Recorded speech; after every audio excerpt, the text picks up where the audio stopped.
ஏழையாக இருக்கிறவங்க ஏழையாகவே இருக்கிறாங்க, பணக்காரவங்களாக இருக்கவங்க பணக்காரவங்களா ஆகிக்கிட்டே போகிறாங்க.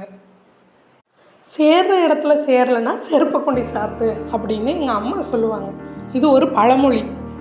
இதுக்கு என்ன அர்த்தம்னா, பணம் பணக்காரவங்க கிட்ட தான் போய் சேரும், சொத்து நிறைய வச்சுருக்கவங்களுக்கு தான் சொத்து நிறைய சேரும், ஏழையாக இருக்கவங்க எப்பயுமே ஏழையாக தான் இருப்பாங்க. ஆனால் உண்மை என்னன்னு பார்த்தீங்கன்னா, பணத்தை பற்றி யாருக்கு நேர்மறை சிந்தனைகள் அதிகமாக இருக்கோ, பணத்தை யார் மதிக்கிறாங்களோ, பணங்கிறது ஒரு ஆற்றல் அப்படிங்கிறத புரிஞ்சிட்ருக்காங்களோ, அவங்க எல்லார்கிட்டையும் பணம் போகுது. பணக்காரவங்களாக இருக்கவங்க யாருன்னா, பணத்தை உருவாக்க தெரிஞ்சவங்க.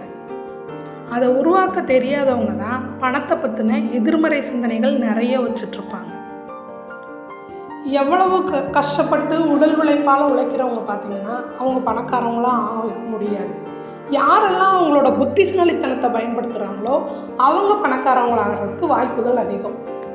அப்படி பணக்காரவங்களாக இருக்கிறவங்களுமே ஆரம்ப காலத்தில் உடல் உழைப்பு செஞ்சவங்களாக இருக்கலாம். ஆனால் இப்போ அவங்க பணக்காரவங்களாக இருக்கிறதுக்கு காரணம் அவங்களோட புத்திசாலித்தனம் மட்டும்தான், பணத்தை பற்றின அவங்களோட புரிதல் மட்டும்தான்.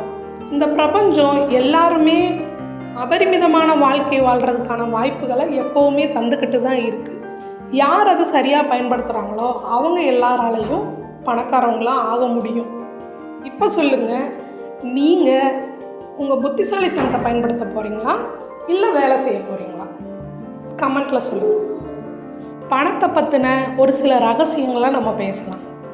இன்னும் நீங்கள் நிறைய ரகசியங்கள் தெரிஞ்சுக்கணும்னு நினச்சிங்கன்னா சப்ஸ்கிரைப் பண்ணுங்கள். பாய்.